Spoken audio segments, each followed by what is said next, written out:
चुनाव को ज्यादा समय नहीं बचा है, ये बात बड़ी बड़ी पार्टियां जानती हैं।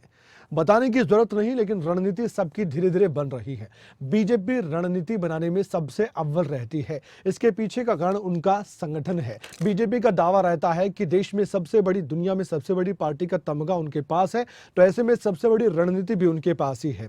बीजेपी के चाणक्य कहे जाते हैं अमित शाह, और अमित शाह हर रणनीति के तहत अपना काम करना भी जानते हैं। जब बीजेपी के अध्यक्ष हुआ करते थे तब भी उन्होंने यूपी में जो कमाल कर दिखाया वो सबके सामने, वो उदाहरण बार बार दिया जाता है। लेकिन मौजूदा बीजेपी के राष्ट्रीय अध्यक्ष जेपी नड्डा भी उसी तर्ज पर आगे बढ़ते हुए नजर भी आ रहे हैं। वो जानते हैं कि यूपी जीता तो सब जीता, लेकिन इसके अलावा बहुत से राज्य हैं जो अग्नि परीक्षा के तौर पर बीजेपी के सामने हैं। जिन राज्यों में लोकसभा चुनाव से पहले चुनाव होने वाले हैं वो भी तो राज्य इस लिस्ट में सबसे ऊपर है कि वहां पर अगर जीते तो आने वाले वक्त में हौसला अपने आप ही बुलंद हो जाएगा। ये सभी बातें जहन में बीजेपी के नेताओं के। शाम को बैठक हुई और उसकी चर्चा आज तक बनी हुई है। जी हां, बात हो रही है इन चेहरों की, जिसमें पीएम मोदी हैं, जेपी नड्डा, अमित शाह, बीएल संतोष। ये वो चेहरे हैं जो बीजेपी के लिए हर फैसला लेने के काबिल हैं और यही फैसला लागू भी करते हैं। संगठन है, सरकार है, दोनों का तालमेल है और इसलिए बीजेपी की रणनीति बार बार हम कह रहे हैं तैयार है।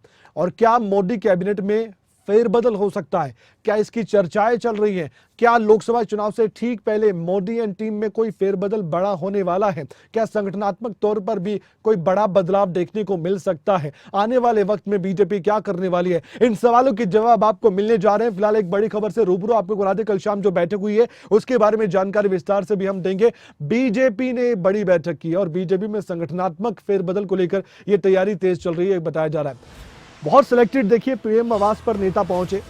ये वो नेता है जो बड़ा निर्णय लेते हैं बीजेपी के लिए। बीजेपी के अध्यक्ष जेपी नड्डा खुद पीएम आवास पर पहुंचे बैठक के लिए। अमित शाह गृह मंत्री हैं देश के। बीएल संतोष, बड़ा ओहदा है बीजेपी में इनका। ये सब बैठक में मौजूद रहे। कल देर शाम पीएम मोदी के आवास पर बैठक हुई। पीएम मोदी के साथ नड्डा, अमित शाह, बीएल संतोष ने काफी मसलों पर चर्चा की है। मोदी कैबिनेट में भी क्या फेरबदल हो सकता है, सूत्रों के हवाले से खबर मिल पा रही है। लेकिन फिर भी हम इतना ही कहना चाहेंगे कि अभी इंतजार तो करना होगा, लेकिन साथ ही जब संकेत मिलते हैं तो चर्चाएं शुरू हो जाती हैं। और इन्हीं चर्चाओं के बीच हमारे संवाददाता कुछ ही पलों बाद हमारे साथ जुड़ने जा रहे हैं, जो कि आपको एक्सक्लूसिवली कुछ जानकारी अभी देंगे। इस बैठक के बारे में विस्तार से आपको बताएंगे। ये बैठक इसलिए भी महत्वपूर्ण थी क्योंकि आने वाले वक्त में इलेक्शंस भी है कई राज्यों में और फिर लोकसभा के चुनाव भी है। लेकिन उससे पहले क्या संगठनात्मक तौर पर कोई बदलाव देखने को मिल सकता है? हमारे साथ जुड़ चुके हैं राजा पटेल दिल्ली से, सीधे उनसे बातचीत करते हैं। राजा, देर शाम बैठक हुई, चर्चा आज भी चल रही है। इस बैठक में क्या बातचीत हुई होगी, कुछ जानकारी मुहैया हो पाई है? हालांकि इस तरह की बैठक जो होती है उसमें सटीकता का कोई जवाब नहीं आता कि अंदर खाते बातचीत क्या चल रही है, क्योंकि उसमें बड़े बड़े चेहरे बैठक में शामिल है। पीएम आवास में ये बैठक होती है। आने वाले वक्त के लिए बीजेपी की रणनीति क्या है? और ये जो बात सामने आ रही है कि मोदी कैबिनेट में फेरबदल हो सकता है, इस बात में कितना दम? राजा पटेल।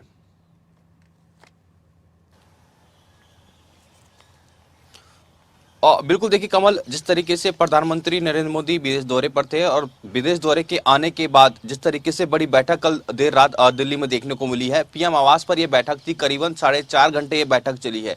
बैठक में राष्ट्रीय अध्यक्ष जेपी नड्डा मौजूद थे, गृह मंत्री अमित शाह मौजूद थे, संगठन मंत्री बीएल संतोष मौजूद थे और पीएम मोदी इस बैठक की अध्यक्षता कर रहे थे। जिस तरीके से हम बात करें, पिछले 1 महीने में 5 बार संगठनात्मक बैठक दिल्ली में हो चुकी है। उस बैठक की अध्यक्षता चाहे हम जो राष्ट्रीय अध्यक्ष जेपी नड्डा उन्होंने हालांकि, पर जो फाइनल मोहर है, क्योंकि पीएम मोदी की फाइनल मोहर को लेकर कहीं ना कहीं जो चर्चाएं हैं वो तेज होती हुई नजर आती है, चाहे संगठन में बदलाव की बात कर ले या फिर कैबिनेट में फेरबदल की बात कर ले। ये जानकारी सूत्रों के अनुसार है कि आगे आने वाले दिनों में मोदी कैबिनेट में बड़ा फेरबदल हो सकता है, क्योंकि कई मंत्रियों की यहाँ पर छुट्टी होती है तो कई नए चेहरे भी मोदी कैबिनेट में शामिल हो सकते हैं। हालांकि ये जानकारी सूत्रों के अनुसार है। वही संगठन को लेकर जिस तरीके से बीजेपी मिशन 2024 को लेकर काम कर रही है, राजा पटेल की मोदी कैबिनेट में फेरबदल इसलिए भी हो सकता है क्योंकि चुनाव से पहले मंत्रियों का रिपोर्ट कार्ड भी तैयार होता है।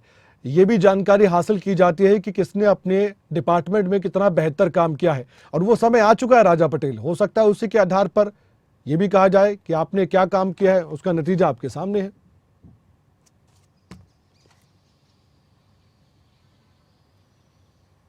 बिल्कुल बिल्कुल बिल्कुल जाहिर तौर पर कमल सही बात है कि जिस तरीके से पीएम मोदी खुद अपने अपने मंत्रियों का रिपोर्ट कार्ड हर साल चेक करते हैं। जाहिर तौर पर जिस तरीके से मिशन 2024 की यहाँ पर बात हो रही है और 2024 में जिस तरीके से लोकसभा के चुनाव है, तो ऐसे में जाहिर तौर पर तमाम जो मंत्री हैं उनके रिपोर्ट कार्ड चेक किए जाएंगे, चेक किए भी गए होंगे और फाइनल मोहर, क्योंकि जिस तरीके से मैं आपको बता रहा हूँ कि फाइनल मोहर पीएम मोदी को लगानी होती है। और ऐसे में जो कल की बैठक थी, देर रात ये बैठक चली और काफी बड़ी और महत्वपूर्ण ये बैठक है। लोकसभा चुनाव से पहले ये बैठक हुई है। जो जानकारी है सूत्रों के अनुसार की जो मोदी कैबिनेट में फेरबदल तो होगा ही होगा, वहीं संगठन में भी बड़ा फेरबदल बीजेपी कर सकती है, क्योंकि 3 राज्यों में विधानसभा के चुनाव हैं। चाहे हम छत्तीसगढ़ की बात कर ले, मध्य प्रदेश की बात कर ले और राजस्थान की बात कर ले, तो ऐसे में बड़ा बदलाव बीजेपी के संगठन में देखने को मिल सकता है। वहीं जो जानकारी है, जिस तरीके से सूत्रों के अनुसार जानकारी है कि पीएम मोदी ने जो 9 साल के कार्यक्रम चल रहे हैं, अलग अलग राज्यों की बात करें, पूरे देश में ये कार्यक्रम चलाए जा रहे हैं, तो मेरा बूथ सबसे मजबूत, जिस तरीके से उस पर जोर यहाँ पर दिया गया है। ये सूत्रों के अनुसार अंदर जानकारी है कि इसको और किस तरीके से आगे लोगों के बीच कुछ जानकारी है हमारे साथ जो दर्शक जुड़े हुए हैं, उनके लिए हम वो जानकारी बताना चाहते हैं कि इस बैठक में आखिर क्या बात हुई होगी, जो निकलकर धीरे धीरे जानकारी सामने आ रही है। आइए कुछ जानकारी आपके साथ भी हम साझा कर लेते हैं। चुनाव के मद्देनजर बीजेपी आला कमान की बहुत अहम बैठक मानी जा रही है, जो देर शाम हुई है। पीएम मोदी खुद बैठक में मौजूद रहे। जेपी नड्डा बीजेपी के अध्यक्ष हैं, अमित शाह गृह मंत्री हैं और संगठन में भी बड़ा ओहदा है, बैठक में शामिल रहे। प्रधानमंत्री नरेंद्र मोदी ने बैठक में कई निर्देश दिए हैं, ये जानकारी मिल पाई है। आने वाले चुनाव की तैयारियों को लेकर भी चर्चा हुई होगी, ये भी संकेत मिल पा रहे हैं। और जैसा कि हम जिक्र कर रहे हैं कि मंत्रियों का रिपोर्ट कार्ड बनाया जा रहा होगा, अब फाइनल मुहर लग गई होगी कि किसने क्या बेहतर काम किया है और उसी आधार पर आने वाले वक्त में भी जिम्मेदारियां सौंपी जाएंगी। मोदी कैबिनेट में फेरबदल होने की संभावना है, ये सूत्रों के हवाले से जानकारी जैसे कि राजा पटेल हमारे संवाददाता भी बता रहे थे।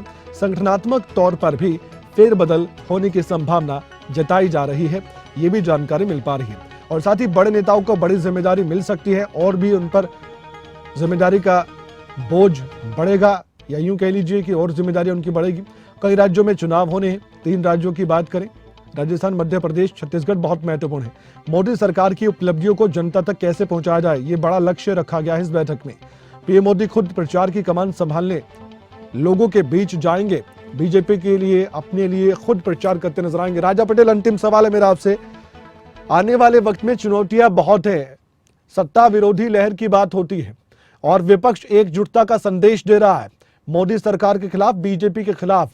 और साथ ही जो काम किया 9 साल का, 5 साल के बाद दूसरा टर्म भी हुआ, जनता ने मौका तो दिया, लेकिन अब समझाना होगा जनता को कि जो मौका दिया उसका फायदा जनता को मिला। बहुत सी चुनौतियां हैं, तो ऐसे में इस तरह की बैठकें आने वाले वक्त में भी और भी हो सकती हैं और मैराथन बैठकें भी हो सकती हैं। राजा,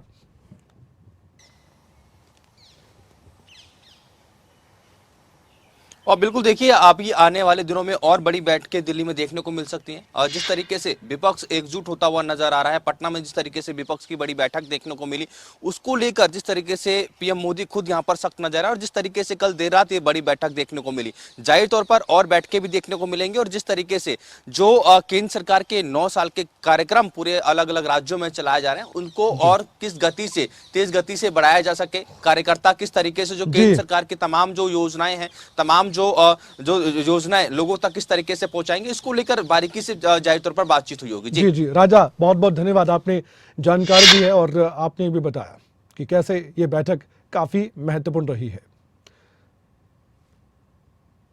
तो नजर बनी रहेगी आने वाले वक्त में भी कि बीजेपी की रणनीति क्या होती है, लेकिन जिस तरह से ये शाम को बैठक हुई है, ये काफी अहम बैठक रही है।